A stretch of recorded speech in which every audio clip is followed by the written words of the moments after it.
Es difícil creer que haya vuelto. Una revancha que lleva 10 años gestándose. ¿Quién se la lleva esta vez? Porque si ves el historial de revanchas de Max Holloway, en realidad ha perdido todas las revanchas que ha tenido en todas las divisiones en las que ha competido. Aunque Max sigue siendo el favorito contra McGregor aquí, también era el favorito en todas esas revanchas y en todas lo dominaron. Alexander Volkanovski, Dustin Poirier y Charles Oliveira lo desarmaron de maneras que nadie realmente esperaba, y esa es la razón principal por la que Conor McGregor aceptó esta revancha. La evidencia de eso es sencilla. Conor ha estado insinuando esta revancha desde hace mucho tiempo. Claramente ha estado estudiando las habilidades de Holloway durante años, y para asegurarse de darse la mejor oportunidad posible, eligió hacer esta pelea en peso welter. Para Holloway, que ya de por sí es considerado pequeño incluso en peso ligero, pelear en peso welter se vuelve un problema serio, especialmente si consideras que fue brutalmente noqueado hace apenas 2 peleas en peso pluma. Ahora imagina esos mismos golpes conectando en peso welter. Claro, podrías decir que la quijada de Max sigue siendo resistente y que a diferencia de Conor, él todavía está en su mejor momento. Pero la realidad es que las últimas 3 peleas de Holloway han sido de las peores actuaciones de su carrera desde su primera derrota contra McGregor. Lo noqueó Ilia Topuria, luego apenas logró una victoria en una pelea muy cerrada contra un Dustin Poirier ya acabado, roto y retirado.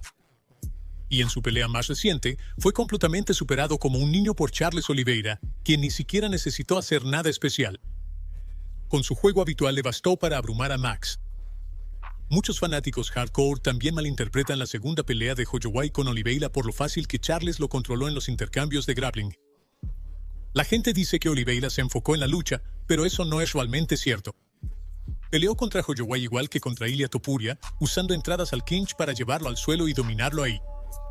La diferencia es que Topuria se soltó de inmediato y contraatacó con golpes fuertes, que fue como eventualmente noqueó a Oliveira. Holloway, por otro lado, simplemente no pudo detener una de las partes más predecibles del estilo de Charles Oliveira. Teniendo en cuenta todos estos hechos objetivos, el enfrentamiento entre McGregor y Holloway de repente se vuelve mucho más interesante. Ahora vamos a analizar su primera pelea, porque ese combate cambió efectivamente el rumbo de toda la carrera de McGregor. Fue en esa primera pelea donde McGregor se lesionó la pierna, una lesión que lo perseguiría durante años. Ese mismo problema volvió a aparecer contra Chad Mendes y luego otra vez en la revancha con Nate Diaz, donde Conor cojeaba visiblemente e incluso necesitó muletas después de la pelea. Eventualmente, la cadena de lesiones culminó en la trilogía contra Dustin Poirier, donde finalmente se le rompió la pierna. De alguna manera, todo se remonta a esa primera pelea contra Holloway. McGregor nunca pudo realmente fortalecer y rehabilitar bien la pierna, lo que llevó a recaídas constantes hasta que finalmente falló bajo presión. Como puedes ver, la primera pelea entre McGregor y Holloway es históricamente importante para ambos.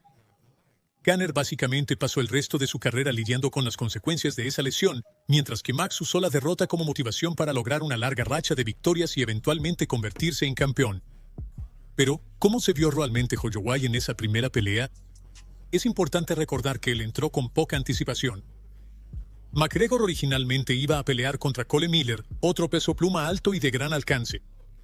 Es alto, es un estadounidense alto, tiene experiencia, sí. Lleva mucho tiempo en este deporte. Ok, ahí está. No es tan guapo, podría.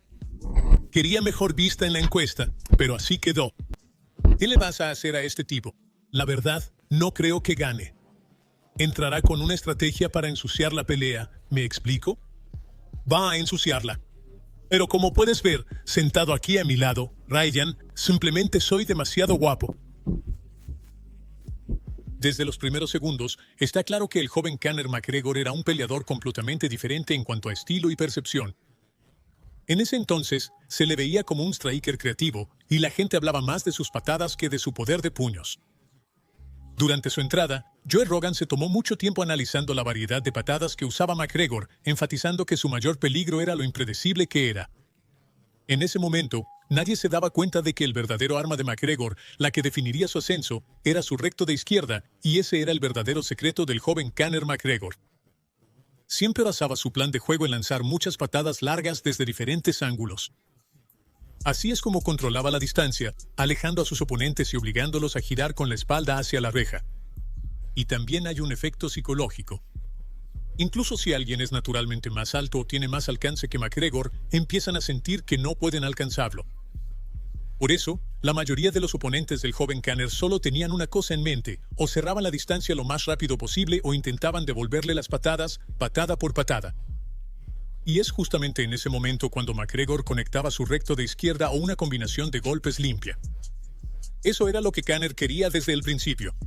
Obligaba a sus oponentes a lanzarse sobre él por las patadas o a hacer una pausa para recuperarse después de intentar lidiar con ellas. Como puedes ver, el joven Max Holloway cayó en todas las trampas de McGregor. Primero recibe patadas, luego intenta responder con sus propias patadas, se sobrecarga mentalmente, se queda quieto un momento y recibe un recto directo en la frente. Y cuando la frustración llega al máximo, se lanza hacia adelante tratando de responder, solo para recibir otra combinación limpia de boxeo arriba. Las patadas eran una mague tan importante en el estilo de Kanner que a veces llegaba a ser casi absurdo. A veces lanzaba patadas espectaculares como un Rolling Thunder incluso antes de intentar un derribo, solo para disfrazar la entrada. El primer derribo que McGregor logró contra Holloway en realidad vino de un contragolpe a una patada. Le atrapó la pierna a Max y de inmediato lo convirtió en un derribo al suelo. McGregor entendía que lo más importante en una pelea es hacer que cada momento sea incómodo y peligroso para el oponente. Literalmente buscaba castigar cada movimiento, lo que mentalmente congelaba a muchos peleadores. Pero ahí es donde las cosas cambiaron. En el suelo, durante una transición de posición, McGregor se lesionó el ligamento cruzado anterior, lo que lo obligó a ajustar su estrategia a mitad de la pelea. Obviamente, con un ligamento roto, ya no podía lanzar patadas. Aún así, al inicio del tercer asalto, lanzó un tep saltando solo para mantener a Max contra la reja e inmediatamente buscó un derribo. A partir de ese momento, Kanner jugó de manera más segura y controló la posición porque, con la lesión, no quería arriesgarse a un intercambio de golpes. Más adelante en el asalto, cuando volvieron al intercambio de golpes, Holloway conectó una patada que al principio parecía que había tambaleado a Kanner, pero en realidad fue más un problema de equilibrio causado por el ligamento dañado. El intercambio fue breve. McGregor respondió rápidamente con una patada lateral a la pierna, luego presionó hacia adelante y cronometró un derribo de contraataque similar al de George St. Pierre. McGregor aún ganó la primera pelea con bastante comodidad a pesar de la lesión, pero esa lesión cambió por completo el rumbo de su carrera. Después de esa pelea, se tomó un tiempo para recuperarse de la rodilla y regresó relativamente rápido, pero esa recuperación apresurada probablemente le salió contraproducente. A partir de ese momento, la potencia y la fiabilidad de sus patadas disminuyeron notablemente, y poco a poco, Kanner fue inclinándose cada vez más hacia el boxeo, lo que fue eliminando poco a poco la imprevisibilidad de su estilo. Aún así, la lesión nunca lo dejó realmente, y eventualmente llevó a la situación que vimos en la revancha contra Dustin Poirier, donde McGregor no lanzó patadas en absoluto. Algunas personas dicen que dejó de patear porque se quedó sin energía después de la primera pelea contra Díaz, y eso es parcialmente cierto. En mi opinión, el problema más grande era la inestabilidad de los ligamentos en su pierna izquierda. Seguía volviéndose a lesionar, se desgarró antes de la pelea contra Chad Mendes, se fracturó antes de la pelea contra Khabib y al final se rompió por completo contra Poirier. E incluso cuando estaba sano, era notorio que después de la pelea contra Holloway, su pierna izquierda nunca volvió a tener el mismo tamaño, estabilidad o potencia que la derecha, aunque Kanner es zurdo. Estoy enfatizando tanto la pierna izquierda para dejar algo claro: nunca volverás a ver al joven Kanner con una postura de karate. Tal vez un show de 30 segundos en el primer round, pero nada más. Simplemente su pierna ya no es lo suficientemente estable para mantener ese estilo. Por eso se movió hacia una postura de boxeo, pero se le olvidó que en las MMA existen las patadas bajas. También por eso, en muchos videos de entrenamiento después de la fractura de pierna, Kanner experimentó con una postura de Muay Thai. Eso le permitiría generar potencia de boxeo y al mismo tiempo bloquear las patadas bajas, evitando situaciones como la pelea contra Poirier. Y probablemente esa sea la versión de McGregor que veremos en una revancha contra Holloway. Un breve coqueteo con la postura de karate para el público y luego un cambio a una postura más basada en Muay Thai. A partir de ahí, Kanner confiaría en combinaciones de boxeo y boxeo sucio en el clinch para intentar sumar puntos en los primeros 2 asaltos y ganar por decisión. No olvides que esta pelea es solo de 3 asaltos. Sin embargo, si Kanner no logra ejecutar su plan de juego desde el principio, es poco probable que pueda adaptarse de repente y sacar algo nuevo de la nada. Esa era una habilidad del McGregor joven, no de la versión que hemos visto en los últimos años. En ese caso, es probable que Holloway pudiera terminarlo en el tercer asalto, prácticamente cuando él quisiera. Una vez que el impulso inicial de McGregor se desvanece y el plan de juego deja de funcionar, la presión, el volumen y el cardio de Max tomarían el control por completo.